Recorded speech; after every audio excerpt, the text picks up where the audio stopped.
उसमें से पहला सूत्र मैं बात शुरू करता हूँ। आपके पास अगर कागज पेन हो तो जरूर निकाल लीजिए, नोटबुक है तो बहुत अच्छा होगा, डायरी है तो बहुत ही अच्छा होगा, क्योंकि पता नहीं दोबारा कब कौन व्यक्ति इस विषय पर आपसे बात करने आएगा। और अगर नहीं है कागज पेन कॉपी तो भी चिंता मत करिए, क्योंकि मैंने पिछले कुछ वर्षों में काम करते करते ये सूत्रों को किताब में भी लिख डाला है। मैंने किताब बना दी है, भागवत संहिता जो है, मैंने भागवत जी की अष्टांग हृदयम और अष्टांग संग्रम, इनके सूत्रों को कलेक्ट करके सेलेक्ट करके 3 भाग में एक पुस्तक बनाई है। Part 1, part 2, part 3। अष्टांग हृदयम भाग 1, भाग 2, भाग 3। मूल लेखक भागवत जी हैं। मैंने सिर्फ सिलेक्शन किया है और सिलेक्शन के साथ आज के हिसाब से उसको थोड़ा विश्लेषित किया है। जैसे मैं एक उदाहरण दूं तो आपको मेरी बात समझ में आए। भागवत जी ने एक सूत्र लिखा, अब मैं संस्कृत में बात नहीं करूंगा क्योंकि समय बढ़ जाएगा। एक सूत्र उन्होंने लिखा कि भोजन को बनाते समय, इसको माताएं बहनें सब बहुत ध्यान से सुने, पुरुष भी सुने तो अच्छा है। भोजन को बनाते समय पवन का स्पर्श और सूर्य का प्रकाश अगर नहीं मिला, किसको? भोजन को। जिस भोजन को आप बना रहे हैं या पका रहे हैं, उसको पकाते समय पवन का स्पर्श और सूर्य का प्रकाश नहीं मिला, वो भोजन कभी नहीं करना। क्यों? तो वो आगे लिखते हैं, ये भोजन नहीं विष है। और फिर आगे लिखते हैं कि दुनिया में 2 तरह के विष हैं। एक ऐसे विष होते हैं जो तत्काल असर करते हैं, और एक ऐसे विष होते हैं जो धीरे धीरे असर करते हैं। तत्काल असर वाले विष आप जानते हैं, जीभ पर एक ड्रॉप डालो मर जाओ, ऐसे बहुत विष हैं। और धीरे धीरे असर करने वाले विष माने 2 साल में, 5 साल में, 10 साल में, 15 साल में, 20 साल में असर करेंगे और आपको मरने की स्थिति में पहुंचा देंगे। तो सूत्र उनका इतना है कि जिस भोजन को बनाते समय पवन का स्पर्श और सूर्य का प्रकाश ना मिले, वो भोजन को कदापि ना करें, क्योंकि वो विष है। अब ये तो सूत्र है, पहले संस्कृत है, मैंने वो हटा दिया, संस्कृत नहीं कहा, सीधे हिंदी में कहा। अब इस हिंदी का विश्लेषण करें हम, कहना क्या चाहते हैं वो, और आज के हिसाब से विश्लेषण करें, सन 2007 के हिसाब से विश्लेषण करें। अब तक मैंने जो बोला वो भागवत जी का हिस्सा था, अब जो वो बोल रहा हूं वो मेरा हिस्सा है। भागवत जी कह रहे हैं कि प्रेशर कुकर का भोजन ना करें,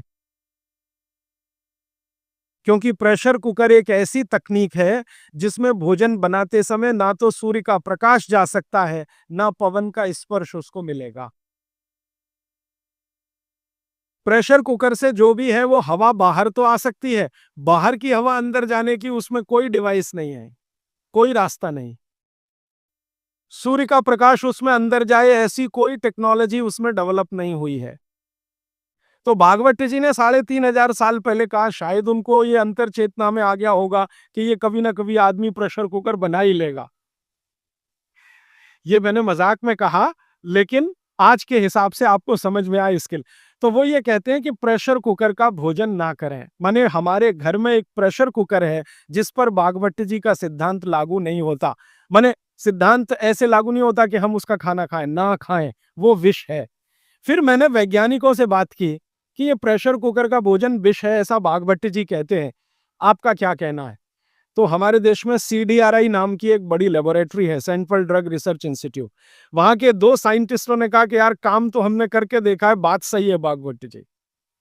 मैं कहता हूं ये टीवी पे बोलो, तो उन्होंने कहा ये प्रेशर कुकर कंपनियां गर्दन काट देंगी हमारी, टीवी पे नहीं बोल सकते हम, तुम चाहो तो बोलो। मैंने कहा आपकी रिसर्च क्या कहती है? वो ये कहते हैं कि ये जो प्रेशर कुकर है ज्यादा से ज्यादा या 99% एल्यूमिनियम के बने हुए हैं। एल्यूमिनियम आप जानते हैं। और वो ये कहते हैं कि भोजन रखने और बनाने का सबसे खराब मेटल अगर कोई है तो एल्यूमिनियम ही है। सबसे खराब मेटल जिसमें भोजन को आप रखें और भोजन को पकाएं, वो एल्यूमिनियम ही है। और दोनों वैज्ञानिक, वो कहते हैं नाम नहीं लेना हमारा, इसलिए मैं नहीं ले रहा हूं, वो ये कहते हैं कि हमारा 18 साल का रिसर्च ये कहता है कि अगर इस एल्यूमिनियम के प्रेशर कुकर का खाना बार बार आप खाते जाओ तो गारंटी है कि आपको डायबिटीज तो हो ही जाएगा, अर्थराइटिस तो हो ही जाएगा, ब्रोंकाइटिस भी होने की पूरी संभावना है, और सबसे ज्यादा टीबी होने की संभावना है। अस्थमा, टीबी, ये सब होने की संभव। मैं पूछा आपने अब तक कितनी बीमारियों को डिटेक्ट किया? तो उन्होंने कहा 48 बीमारियों को हम डिटेक्ट कर चुके हैं, जो प्रेशर कुकर के खाने से ही होती हैं। और ये दोनों रिसर्चर सबसे ज्यादा इन्होंने रिसर्च किया जेलों में। जेल है ना हमारी, वहां सभी कैदियों को एल्यूमिनियम के बर्तन में ही खाना मिलता है, आप जानते हैं। तो ये दोनों वैज्ञानिक लखनऊ के हैं। लखनऊ की जेल में, लखनऊ के आसपास की जेलों में इन्होंने बहुत काम किया। वो जेलों में जाते हैं और जो कैदी एल्यूमिनियम के बर्तनों में खाना खाते हैं, उनके ऊपर उन्होंने बहुत काम किया।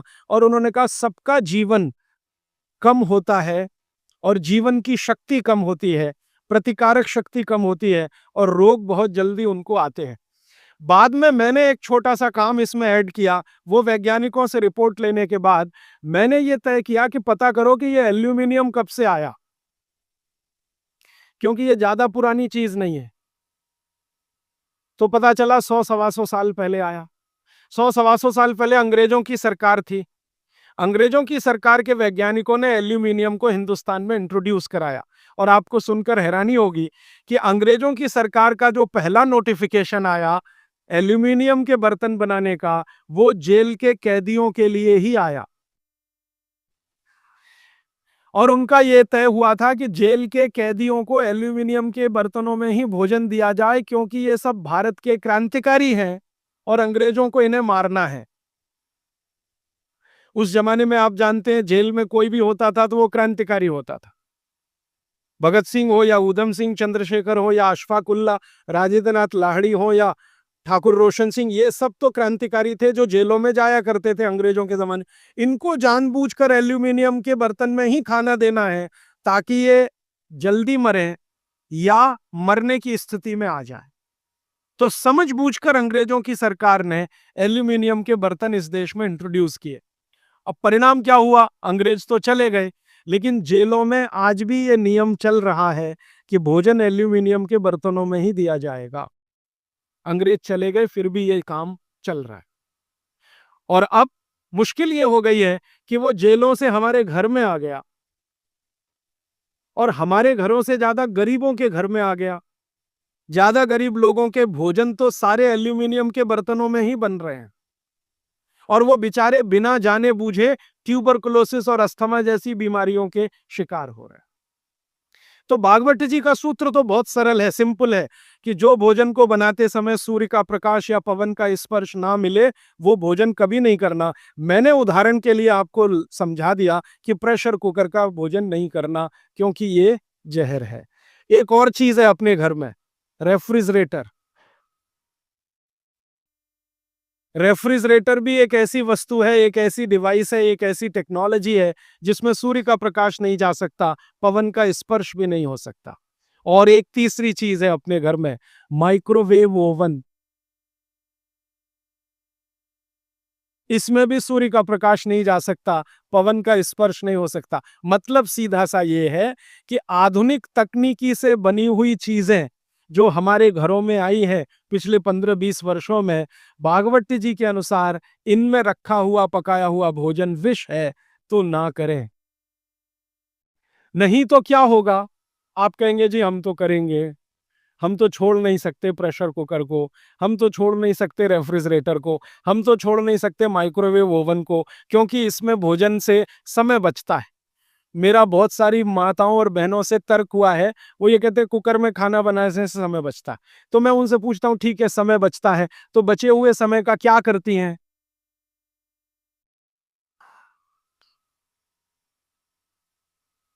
तो ज्यादातर माताओं बहनों का उत्तर है सास भी कभी बहू देखते हैं।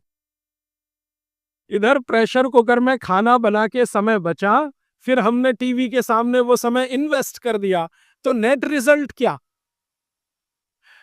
और फिर मैं जब उनको समझाता हूं कि ये जो आपने आधा घंटा या 1 घंटा समय बचाया भोजन पकाने में, ये आपका घंटों घंटों हॉस्पिटल में खराब कराएगा। तब 2 घंटे रोज के हिसाब से मान लो बचा लिया और साल भर में आपने 700-800 घंटे बचा लिए, कल्पना करो।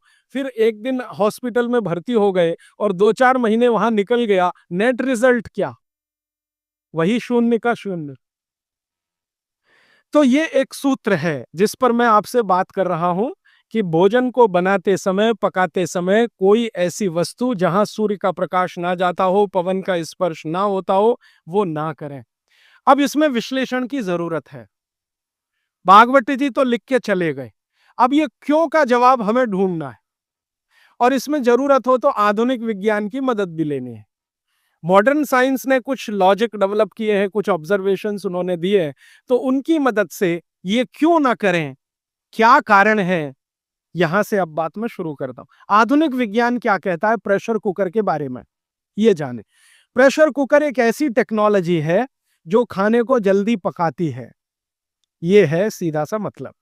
अब खाने को जल्दी पकाने के लिए ये प्रेशर कुकर क्या करता है, जो भोजन आपने उसमें अंदर रखा है पकने के लिए उस पर, और जो पानी डाला है आपने भोजन पकाने के लिए उस पर अतिरिक्त दबाव डालता है। ये है प्रेशर। प्रेशर माने दबाव। तो अतिरिक्त दबाव डालने की टेक्नोलॉजी है प्रेशर कुकर। और ये अतिरिक्त दबाव कहां से आता है? प्रेशर कुकर में आपने दाल डाली, ऊपर से पानी डाला, थोड़ा हल्दी मसाले डालकर बंद करके रख दिया। अब उसमें वो एक सीटी लगा दी, वो सीटी लगाई, यही सबसे खतरनाक चीज है पूरे प्रेशर कुकर के। सीटी ना लगाएं तो आपका प्रेशर कुकर आपके लिए अच्छा है।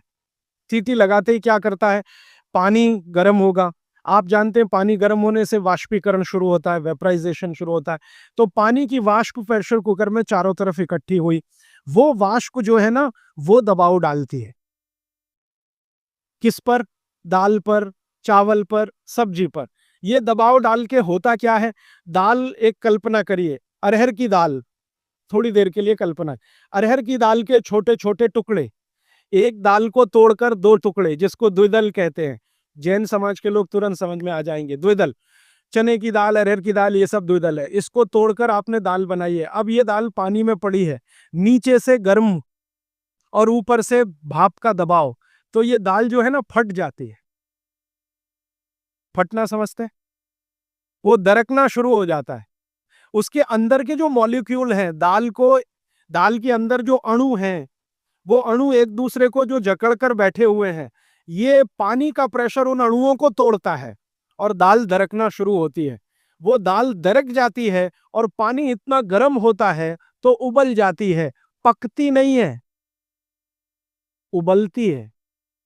पकना और उबलने में अंतर है। तो उबल जाती है और दरक जाती है। आप खोलते हैं, 5 मिनट बाद आपको लगता है दाल पक गई है। पक नहीं गई है, वो थोड़ी सॉफ्ट हो गई है, नरम हो गई है, क्योंकि नीचे से गर्मी पड़ी, ऊपर से प्रेशर पड़ा वाष्प का। वो पकी नहीं है, उबल गई है और उसका सॉफ्टनेस बढ़ गई है। तो आपने खा लिया तो आपने कहा पकी हुई दाल खा ली। माफ करिए, दाल पकी हुई नहीं है। फिर आप बोलेंगे जी पकी हुई दाल और इस दाल में क्या अंतर है? पकी हुई दाल का आयुर्वेद में एक सिद्धांत है। आयुर्वेद में वैसे सभी सिद्धांत हैं, उसमें से एक मैं आपसे बता रहा हूं। आयुर्वेद चिकित्सा ये कहती है कि जिस वस्तु को खेत में पकने में जितना ज्यादा समय लगता है, जिस वस्तु को पकने में खेत में जितना ज्यादा समय लगता है, भोजन रूप में पकने में भी उसको ज्यादा समय लगता है।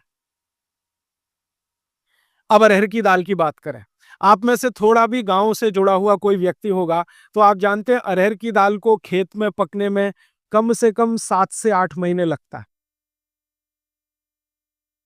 कम से कम 7 से 8 महीना लगता है। क्यों? अरहर की दाल में जो कुछ भी है, जिसको आप न्यूट्रिएंट के रूप में जानते हैं, माइक्रो न्यूट्रिएंट के रूप में जानते हैं, सूक्ष्म पोषक तत्व के रूप में जानते हैं, वो मिट्टी से दाल तक आने में सबसे ज्यादा समय लगता है। ये जो मिट्टी है ना खेत की, ये माइक्रो न्यूट्रिएंट्स का खजाना है। खेत की मिट्टी में कैल्शियम है, खेत की मिट्टी में आयरन है, खेत की मिट्टी में सिलिकॉन है, कोबाल्ट है, जिप्टन है, जोरोन है। ये सब माइक्रो न्यूट्रिएंट्स खेत की मिट्टी में है। ये पौधे की जड़ में आते हैं, जड़ से तने में आते हैं, तने से फल में आते हैं। इस पूरी क्रिया में बहुत समय लगता है, तो इसलिए दाल को पकने में समय लगता है। तो आयुर्वेद ये कहता है कि जिस दाल को खेत में पकने में ज्यादा समय लगा, उसको घर में भी पकने में ज्यादा समय लगना चाहिए। क्यों? ये जो माइक्रो न्यूट्रिएंट्स धीरे धीरे एब्जॉर्ब हुए हैं दाल में, खींच कर आए हैं दाल में, इनको डिसॉल्व होने में भी धीरे धीरे ही समय लगेगा। आप दाल क्यों खाना चाहते हैं? आप दाल खाना चाहते हैं प्रोटीन के लिए। प्रोटीन कहाँ से आएगा? ये जो माइक्रो न्यूट्रिएंट्स का कलेक्शन दाल में इकट्ठा है, इनके टूट जाने पर, बिखर जाने पर। तो वो बिखरने और टूटने में उसको देरी लगने वाली है, क्योंकि आने में देरी लगी है। ये प्रकृति का सिद्धांत है, आयुर्वेद का नहीं कहना चाहिए, प्रकृति का सिद्धांत है। बच्चे को पेट के अंदर गर्भाशय में विकसित होने में समय लगता है। दुनिया में हर चीज को विकसित होने में समय लगता है, जल्दी कुछ नहीं होता। इसलिए दाल भी जल्दी नहीं पकती, बच्चा भी जल्दी नहीं होता। सभी चीजों में ये है, प्रकृति का नियम है। और प्रकृति का दूसरा नियम है कि जिन चीजों को पकने में, बड़ा होने में ज्यादा समय लगा है, उनको डिसॉल्व होने में भी ज्यादा समय लगेगा। और दाल जब डिसॉल्व होगी तब उसके प्रोटीन्स आपको मिलेंगे भोजन में। इसीलिए आप दाल खा रहे हैं, ताकि आपको प्रोटीन की कमी पूरी हो। कुछ विटामिन्स आपको चाहिए, कुछ प्रोटीन्स आपको चाहिए, कुछ और दूसरे अंश आपको चाहिए। तो आयुर्वेद का नियम बिल्कुल सीधा है कि दाल ज्यादा देर में पकी है तो घर में भी ज्यादा देर में पके। अब मेरे समझ में आया कि हमारे पुराने लोग जो बुजुर्ग थे वो कितने बड़े वैज्ञानिक थे। मैं एक बार जगन्नाथपुरी गया था, आप भी गए होंगे। तो वहां भगवान का प्रसाद बनाते हैं तो प्रेशर कुकर में नहीं बनाते, आप जानते हैं। हालांकि वो चाहे तो प्रेशर कुकर रख सकते हैं, क्योंकि जगन्नाथपुरी के मंदिर के पास करोड़ों रुपए की संपत्ति है। तो मैंने मंदिर के महंत को पूछा कि ये भगवान का प्रसाद, माने वहां दाल और चावल मिलता है प्रसाद के रूप में, वो मिट्टी की हांडी में क्यों बनाते हैं? आप में से जो भी गए हैं जगन्नाथपुरी, आप जानते हैं वो मिट्टी की हांडी में दाल मिलती है और मिट्टी की हांडी में चावल मिलता है, या खिचड़ी मिलती है, जो भी मिलता है प्रसाद के रूप में। तो मैंने महंत को पूछा कि आप ये मिट्टी की हांडी में ही क्यों बनाते हैं? तो उसने एक ही वाक्य कहा, मिट्टी पवित्र होती है। तो ठीक है, पवित्र होती है, ये हम सब जानते हैं। लेकिन वो जो नहीं कह पाया महंत, वो आपको मैं कहना चाहता हूं कि मिट्टी न सिर्फ पवित्र होती है, बल्कि मिट्टी सबसे ज्यादा वैज्ञानिक होती है। क्योंकि हमारा शरीर मिट्टी से बना है, मिट्टी में जो कुछ है वो शरीर में है, और शरीर में जो है वो मिट्टी में है। हम जब मरते हैं ना और शरीर को जला देते हैं, तो 20 ग्राम मिट्टी में बदल जाता है पूरा शरीर। 70 किलो का शरीर, 80 किलो का शरीर मात्र 20 ग्राम मिट्टी में बदल जाता है, जिसको राख कहते हैं। और इस राख का मैंने विश्लेषण करवाया एक लेबोरेटरी में, तो उसमें कैल्शियम निकलता है, फास्फोरस निकलता है, आयरन निकलता है, जिंक निकलता है, सल्फर निकलता है, 18 माइक्रो न्यूट्रिएंट्स निकलते हैं मरे हुए आदमी की राख में। ये सब वही माइक्रो न्यूट्रिएंट्स हैं जो मिट्टी में है। इन्हीं 18 माइक्रो न्यूट्रिएंट से मिट्टी बनी है। यही 18 माइक्रो न्यूट्रिएंट शरीर में है, जो मिट्टी में बदल जाता है। तो महंत का कहना कि मिट्टी पवित्र है, वो बहुत वैज्ञानिक स्टेटमेंट है। बस इतना ही है कि वो उसको एक्सप्लेन नहीं कर सकता। एक्सप्लेन क्यों नहीं कर सकता? आधुनिक विज्ञान उसने नहीं पढ़ा या उसको मालूम नहीं है। लेकिन आधुनिक विज्ञान का रिजल्ट मालूम है, पवित्रता। रिजल्ट उसे मालूम है, विश्लेषण नहीं मालूम। वो हमारे जैसे मूर्खों को मालूम है। मैं अपने को उस महंत की तुलना में मूर्ख मानता हूं। क्यों? क्योंकि मुझे ये विश्लेषण करने में 3 महीने लग गए, वो बात 3 मिनट में समझा दिया कि मिट्टी पवित्र है। तो ये मिट्टी की जो पवित्रता है, उसकी जो माइक्रो न्यूट्रिएंट्स की कैपेसिटी या कैपेबिलिटी है, उसमें से आई है। तो मिट्टी में दाल आई है, दाल आपने पकाई है, तो वो महंत कहता है कि मिट्टी पवित्र है, इसलिए हम मिट्टी के बर्तन में ही दाल पकाते हैं। भगवान को पवित्र चीज ही देते हैं, अपवित्र चीज भगवान को नहीं दे सकते। अच्छा, मैं वो दाल ले आया और भुवनेश्वर लेके गया, पुरी से भुवनेश्वर। भुवनेश्वर में CSIR का एक लेबोरेटरी है, council of science and industrial research का लेबोरेटरी है, जिसको रीजनल रिसर्च लेबोरेटरी कहते हैं।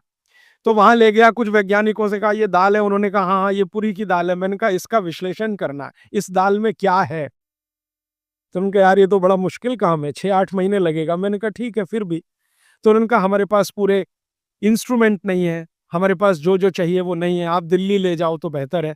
तो मैंने कहा दिल्ली ले गया तो खराब तो नहीं होगी? उन्होंने कहा नहीं होगी, क्योंकि ये मिट्टी में बनी है। तो पहली बार मुझे समझ में आया मिट्टी में बनी है तो खराब नहीं होगी। तो मैं ले गया दिल्ली तक, सच में ले गया। और भुवनेश्वर से दिल्ली पहुंचने में आप जानते हैं करीब करीब 36 घंटे से ज्यादा लगता है। दिल्ली में दिया, कुछ वैज्ञानिकों ने उस पर काम किया, और उनका जो रिजल्ट है, जो रिसर्च है, जो रिपोर्ट है, वो ये है कि इस दाल में एक भी माइक्रो न्यूट्रिएंट कम नहीं हुआ, पकाने के बाद भी। इस दाल में एक भी माइक्रो न्यूट्रिएंट कम नहीं हुआ पकाने के बाद भी। फिर मैंने उन्हीं वैज्ञानिकों को कहा कि भैया प्रेशर कुकर की दाल का भी जरा देख लो। तो उन्होंने कहा ठीक है, वो भी देख लेते हैं। तो प्रेशर कुकर की दाल को जब उन्होंने रिसर्च करके देखा तो उन्होंने कहा इसमें माइक्रो न्यूट्रिएंट्स बहुत ही कम हैं। मैं पूछा परसेंटेज वाइज बता दो, तो उन्होंने कहा अगर अरहर की दाल को मिट्टी की हांडी में पकाओ और 100% माइक्रो न्यूट्रिएंट्स हैं, तो कुकर में पकाने में 13% ही बचते हैं, 87% नष्ट हो गए।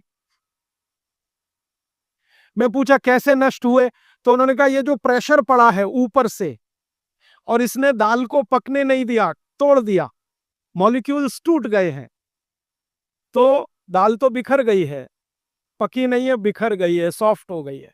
तो खाने में हमको ऐसा लग रहा है कि ये पका हुआ खा रहे हैं, लेकिन वास्तव में वो नहीं है। पके हुए से मतलब ये होता है कि जो माइक्रो न्यूट्रिएंट्स आपको कच्चे रूप में शरीर को उपयोग नहीं आते, उनको आप उपयोगी बना लें, इसको पका हुआ कहते हैं आयुर्वेद में। जो सूक्ष्म पोषक तत्व कच्ची अरहर की दाल खाने में शरीर को उपयोगी नहीं आएंगे, वो उपयोगी आने लायक बनाए, उसको पका हुआ कहा जाता है या कहेंगे। तो उन्होंने कहा कि ये मिट्टी की हांडी की दाल बहुत बहुत क्वालिटी में ऊंची है, बशर्ते कि आपके प्रेशर कुकर की। और दूसरी बात तो आप सभी जानते हैं, वो मुझे सिर्फ रिपीट करनी है कि मिट्टी की हांडी की बनाई हुई दाल को खा लीजिए तो जो उसका स्वाद है वो जिंदगी भर नहीं भूलेंगे आप। इसका मतलब क्या है? भारत में चिकित्सा का और शास्त्र पाक कला का ऐसा विज्ञान विकसित हुआ है जहां क्वालिटी भी मेंटेन रहेगी और स्वाद भी मेंटेन रहेगा। तो मिट्टी की हांडी में बनाई हुई दाल को खाएं तो स्वाद बहुत अच्छा है और शरीर की पोषकता उसकी इतनी जबरदस्त है कि दाल का सही खाने का मतलब उसमें है। तब मैंने गांव-गांव घूमता रहता हूं तो पूछना शुरू किया, तो बोलते हैं लोग कि ज्यादा नहीं 30-40 साल पहले सब घर में मिट्टी की हांडी की दाल थी। मेरी दादी को पूछा तो दादी कहती है कि हम तो जिंदगी भर मिट्टी की दाल ही खाते हैं। तब मेरे समझ में आया कि मेरी दादी को डायबिटीज क्यों नहीं हुआ। तब मुझे समझ में आया उसको घुटने का दर्द क्यों नहीं हुआ। तब मुझे समझ में आया उसके 3200 दांत मरने के दिन तक सुरक्षित थे, क्योंकि हमने उसका अंतिम संस्कार किया। अगले दिन जब राखी लेने गए तो सारे दांत उसके 32 के 32 निकले। तब मेरे समझ में आया कि 94 साल की उम्र तक मरते समय चश्मा क्यों नहीं लगा उसकी आंखों पे, और जीवन के आखिरी दिन तक अपने कपड़े खुद अपने हाथ से धोते हुए मरी थी।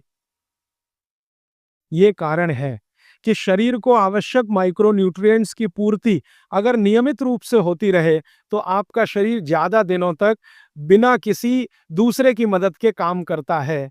तो माइक्रो न्यूट्रिएंट्स पूरा सप्लाई मिला दाल में, जो खाई थी उसने मिट्टी की हांडी में पका पका के। और न सिर्फ दाल पकाती थी वो मिट्टी की हांडी में, बल्कि दूध भी मिट्टी की हांडी में पकाती थी, घी भी मिट्टी की हांडी से ही निकालती थी, दही का मट्ठा भी मिट्टी की हांडी में ही बनता था। अब मेरे समझ में आया कि हजारों साल से मिट्टी के बर्तन क्यों इस देश में आए, हम भी एल्यूमिनियम बना सकते थे। देखिए बात मैं आपसे कहने जा रहा हूं वो ये कि हिंदुस्तान भी 2000 साल पहले 5000 साल पहले एल्यूमिनियम बना सकता था, क्योंकि एल्यूमिनियम का रॉ मटेरियल इस देश में भरपूर मात्रा में है। बॉक्साइट, हिंदुस्तान में बॉक्साइट के खजाने भरे पड़े हैं। कर्नाटक बहुत बड़ा भंडार, तमिलनाडु, आंध्र प्रदेश बॉक्साइट के बड़े भंडार हैं। हम भी बना सकते थे, अगर बॉक्साइट है तो एल्यूमिनियम बनाना कोई मुश्किल काम नहीं है, लेकिन हमने नहीं बनाया क्योंकि उसकी जरूरत नहीं थी। हमको जरूरत थी मिट्टी की हांडी की, इसलिए हमने मिट्टी की हांडी बनाई और उसी पर सारे रिसर्च और एक्सपेरिमेंट किए। इसलिए कुम्हारों की एक पूरी की पूरी जमात इस देश में खड़ी की गई कि तुमको भैया मिट्टी के ही बर्तन बनाने हैं। माने तुमसे बड़ा वैज्ञानिक कौन? अब ये कुम्हार जो इतने बड़े वैज्ञानिक हैं इस देश के, जो मिट्टी के बर्तन बनाकर हजारों साल से दे रहे हैं हमारे स्वास्थ्य की रक्षा करने के लिए, हमने उनको नीची जाति बना दिया। हम कैसे मूर्ख लोग! वो नीचे कहाँ है जरा बताइए। अगर प्रेशर कुकर की कंपनी जो बना रही है प्रेशर कुकर वो ऊंचा आदमी है, तो ये कुम्हार नीचा कैसे हो गया? ये ऊंचा नीचा हमने डाल दिया इस देश में, इसी ने देश का सत्यानाश कर दिया। ये ऊंचा नीचा कुछ तो अंग्रेजों ने डाला, कुछ अंग्रेजों के पहले जो मुसलमान थे उन्होंने डाला, और कुछ अंग्रेज और मुसलमानों के जाने के बाद हम काले अंग्रेजों ने इसको ऐसा पक्का बना दिया कि कुम्हार इस देश में बैकवर्ड क्लास है। जो सबसे बड़ा वैज्ञानिक काम कर रहा है, मिट्टी के बर्तन बना बनाकर आपके माइक्रो न्यूट्रिएंट्स को, आपके सूक्ष्म पोषक तत्वों को कम नहीं होने देने के लिए मिट्टी का सिलेक्शन करता है। वो आपको मालूम है, हर एक मिट्टी से बर्तन नहीं बनते। एक खास तरह की मिट्टी है, वही बर्तन बनाने में काम आती है, और एक खास तरह की मिट्टी है जो हांडी बनाती है, दूसरे खास तरह की मिट्टी इसमें कुल्हड़ बनता है, तीसरे खास तरह की मिट्टी में कुछ और बनता है। ये मिट्टी को पहचानना कि इसमें कैल्शियम ज्यादा है, इसमें मैग्नीशियम ज्यादा है, इसलिए हांडी इससे बनाओ, और इसमें कैल्शियम मैग्नीशियम कम है इसलिए इसका कुल्हड़ बनाओ, ये तो बहुत बहुत बारीक और विज्ञान का काम है। ये सब कुम्हार कर रहे हैं, हजारों साल से कर रहे हैं, बिना किसी यूनिवर्सिटी में पढ़े हुए कर रहे हैं। तो हमें तो वंदन करना चाहिए, उनके सामने नतमस्तक होना चाहिए। कितने महान लोग हैं। दुर्भाग्य से सरकार की कैटेगरी में वो बैकवर्ड क्लास में आते हैं। तो ये जो मिट्टी के बर्तन की बात हुई, वो मिट्टी के बर्तन की बात इसलिए कि माइक्रो न्यूट्रिएंट्स का सब कुछ सामान्य रहता है, इसलिए हमारे यहाँ एल्यूमिनियम के बर्तन या दूसरे मेटल के बर्तन का चलन कम है। भगवान के लिए तो बनाते नहीं, धातुओं के बर्तन में खाना नहीं बनता, सभी मंदिरों में भोजन और प्रसाद ज्यादातर मिट्टी के। तो आप भी कर लीजिए ये काम, प्रेशर कुकर निकालिए, मिट्टी की हांडी ले आइए। तो आप कहेंगे जी दाल देर में पकेगी, सिद्धांत ही वही है दाल का, तो जो देर में खेत में पकी है वो देर में घर में भी पकेगी। तो आप बोलेंगे फिर टाइम मैनेजमेंट कैसे होगा? मैं आपको सरल बता देता हूं, दाल को हांडी में रख के चढ़ा दीजिए, बाकी सब काम करते रहिए, घंटे डेढ़ घंटे में पक जाएगी, उतार लीजिए, फिर खा लीजिए।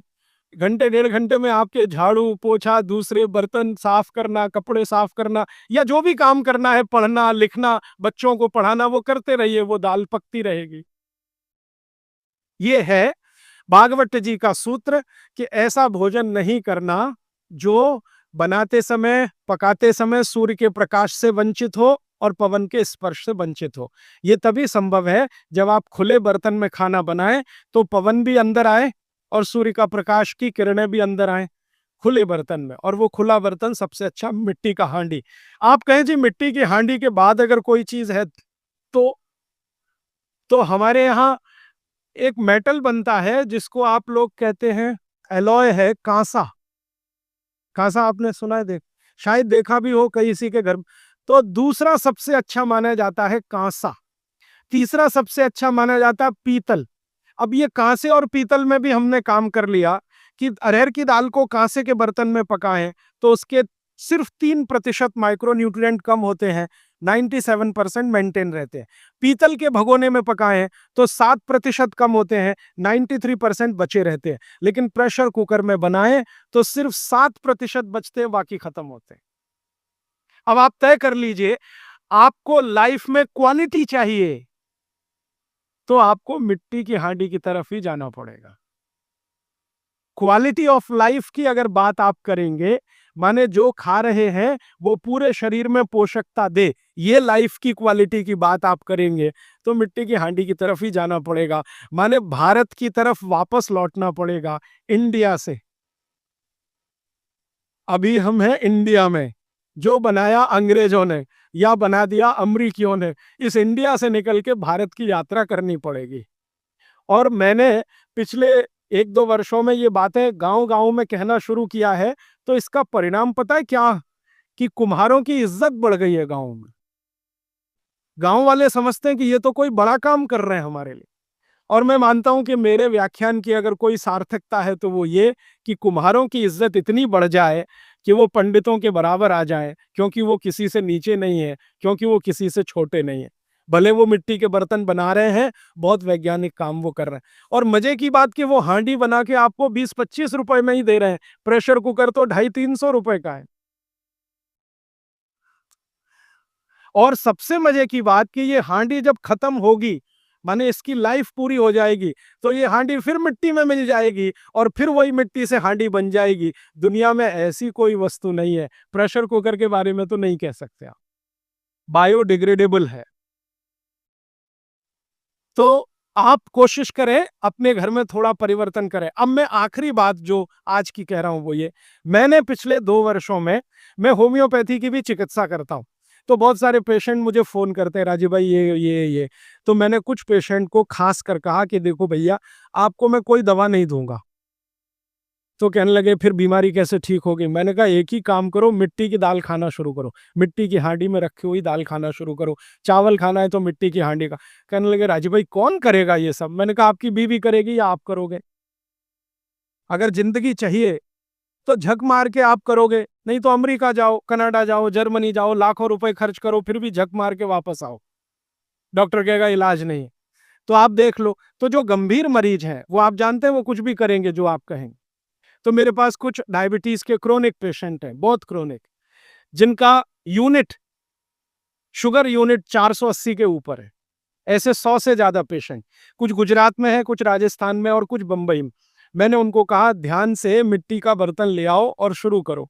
अब बर्तन लाने में तकलीफ हुई तो कुम्हार को ढूंढना पड़ा, तो लेकिन मिल गया। वो 8 से 9 महीना हो गया नियमित रूप से मिट्टी की दाल और मिट्टी का चावल, माने हांडी की दाल और हांडी का चावल, हांडी की खिचड़ी नियमित रूप से खा रहे हैं। और अब तो उन्होंने मिट्टी का तवा भी ले आया अपने घर में रोटी बनाने के लिए। बाजरे की रोटी बहुत अच्छी बनती है इस मिट्टी के तवे पे, तो रोटी भी उसी की खा रहे हैं। 8 महीने के बाद सबका शुगर टेस्ट किया है, तो 480 यूनिट वाला अभी 180 यूनिट पे है। बिना किसी मेडिसिन के, बिना किसी इंजेक्शन के, बिना किसी टॉनिक के। और होम्योपैथी की कोई दवा नहीं दी मैंने उनको।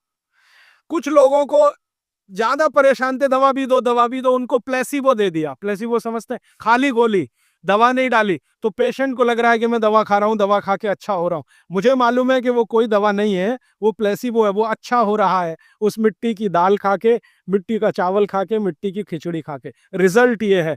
तब मैंने मान लिया कि भागवत सच में महान आदमी थे। वो एक सूत्र लिख गए कि आप ऐसा भोजन मत करो जिसमें सूर्य का प्रकाश ना जाए, पवन का स्पर्श ना हो। तो वो आपके लिए अमृत तत्व है, भोजन नहीं है, वो अमृत जैसा है।